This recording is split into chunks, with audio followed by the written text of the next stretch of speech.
ಕಟಪಾಡಿ ರಾಷ್ಟ್ರೀಯ ಹೆದ್ದಾರಿ 66ರ under pass ಆಗಬೇಕೆಂಬುದು ಸಾರ್ವಜನಿಕರ ಬಹುದಿನಗಳ ಬೇಡಿಕೆ. ಸದ್ಯ ಕಾಮಗಾರಿ ಆರಂಭಗೊಂಡಿದ್ದು ಕಾಮಗಾರಿ ವೇಗ ಪಡೆದುಕೊಳ್ಳುತ್ತಿದೆ. ಮಳೆಗಾಲ ಆರಂಭವಾಗುವ ಮೊದಲು ಬಹುತೇಕ ಕಾಮಗಾರಿ ಮುಗಿಸಬೇಕೆಂಬುದು ಇಂಜಿನಿಯರ್ ತಯಾರಿ ನಡೆಸಿದ್ದಾರೆ. ಕಾಮಗಾರಿ ಸ್ಥಳಕ್ಕೆ ಉಡುಪಿ ಚಿಕ್ಕಮಗಳೂರು ಸಂಸದ ಕೋಟ ಶ್ರೀನಿವಾಸ್ ಪೂಜಾರಿ ಭೇಟಿ ನೀಡಿ ವೀಕ್ಷಣೆಯನ್ನ ಮಾಡಿದ್ರು. ಸದ್ಯ ಕಾಮಗಾರಿ ಆಗುತ್ತಿರುವುದರಿಂದ ಕೆಲವೊಂದು ಮಾರ್ಗಸೂಚಿಗಳನ್ನು ನೀಡಲಾಗಿದೆ. ಆದರೆ ಮಾರ್ಗಸೂಚಿಗಳನ್ನು ಸರಿಯಾಗಿ ಪಾಲನೆ ಮಾಡದೆ ವಾಹನ ಚಲಾವಣೆ ಮಾಡುತ್ತಾರೆ ಮತ್ತು ಜನರು ಅಡ್ಡಾದಿಡ್ಡಿ ಓಡಾಟ ಮಾಡುತ್ತಿದ್ದು, ಈ ಬಗ್ಗೆ ಪೊಲೀಸ್ ಇಲಾಖೆ ಮತ್ತು ಹೈವೇ ಅಧಿಕಾರಿಗಳಿಗೆ ಸೂಚನೆ ನೀಡಬೇಕು.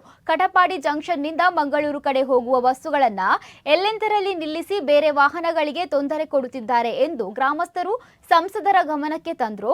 ಸಂಸದರಾದ ಕೋಟ ಶ್ರೀನಿವಾಸ್ ಪೂಜಾರಿ ಪ್ರಥಮ ಹಂತದ ರಸ್ತೆ ಕಾಮಗಾರಿಯನ್ನ ಪೂರೈಸಲಾಗುತ್ತದೆ. ಮೇಲ್ಸೇತುವೆ ರಚನೆ ಮಾಡಿ ಬಳಿಕ ಎರಡನೇ ಹಂತದ ಕಾಮಗಾರಿಯನ್ನ ಕೈಗೆತ್ತಿಕೊಳ್ಳುತ್ತಾರೆ.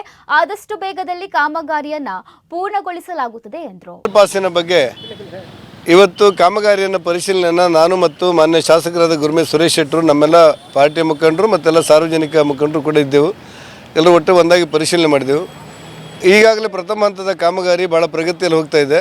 ನಾನು ಇಂಜಿನಿಯರಿಗೆ ಕೂಡ ನಿರ್ದೇಶನ ಕೊಟ್ಟಿದ್ದೆ, ಆದಷ್ಟು ಬೇಗ ಅದನ್ನು ಮುಗಿಸ್ಬೇಕು ಅಂತೇಳಿ. ಇನ್ನೊಂದು 2-2.5 ತಿಂಗಳಲ್ಲಿ ಒಂದು ಭಾಗದ ಪ್ರಥಮ ಹಂತದ ರಸ್ತೆಗಳನ್ನು ಮಾಡ್ತೇವೆ ಅಂತ ಹೇಳಿರ್ತಾರೆ. ಅದರ ಹಿನ್ನೆಲೆಯಲ್ಲಿ ಇಲ್ಲ ಇರುವಂಥ ಟ್ರಾಫಿಕ್ ಜಾಮ್ಗಳು, ಈ ಎಲ್ಲ ಸಮಸ್ಯೆಗಳು ಹಂತ ಹಂತವಾಗಿ ಶಾಸಕರ ನೇತೃತ್ವದಲ್ಲಿ ಪರಿಹಾರ ಆಗ್ತಿದೆ. ಬಹುತೇಕ 2.5 ತಿಂಗಳಲ್ಲಿ ಒಂದು ಪ್ರಥಮ ಹಂತದ ಕಾಮಗಾರಿಯನ್ನು ಮುಗಿಸಿದ ನಂತರ ಮೇಲ್ಸೇತುವೆ ರಚನೆ ಮಾಡಿ ಎರಡನೇ ಹಂತ ಕಾಮಗಾರಿಯನ್ನು ಕೈಗೆತ್ತಿಕೊಳ್ತಾರೆ. ನಾನಿಲ್ಲಿ ಸಮೀಕ್ಷೆ ಮಾಡಿದ ಪ್ರಕಾರ ಇಂಜಿನಿಯರ್ಗಳು ಮತ್ತು ನಮ್ಮ NH ಇಂಜಿನಿಯರ್ಗಳು ಮತ್ತು ಎಲ್ಲರೂ ಒಟ್ಟಾಗಿ ಗುತ್ತಿಗೆದಾರರು ಒಟ್ಟಾಗಿ ಭಾಳ ವೇಗವಾಗಿ ಕೆಲಸಗಳು ಮಾಡ್ತಾ ಇರೋದನ್ನು ನಾನು ಕಂಡೆ. ಎಲ್ಲೂ ಕೂಡ ಅಪಘಾತಗಳು ನಿಯಂತ್ರಣಕ್ಕೆ ಬರಬೇಕು. ಆ ಮೇಲ್ಸೇತುವೆ ಕಾಮಗಾರಿಗಳು ಆದಷ್ಟು ಬೇಗ ಆಗಬೇಕು ಮತ್ತು ಈಗಿರುವಂಥ ಟ್ರಾಫಿಕ್ಗಳನ್ನು ಸರಾಗಗೊಳಿಸಬೇಕು ಅಂತೇಳಿ ಎಲ್ಲೆಲ್ಲಿ ನಾವು ತಿರುವುಗಳನ್ನು ಕೊಡಬೇಕು, ಎಲ್ಲೆಲ್ಲಿ ಹೆಚ್ಚುವರಿಯಾದಂಥ ರಸ್ತೆಗಳ ನಿರ್ವಹಣೆ ಮಾಡಬೇಕು, ಇದನ್ನೆಲ್ಲವನ್ನು ಮಾಡ್ತಾ ಇದ್ದೇವೆ.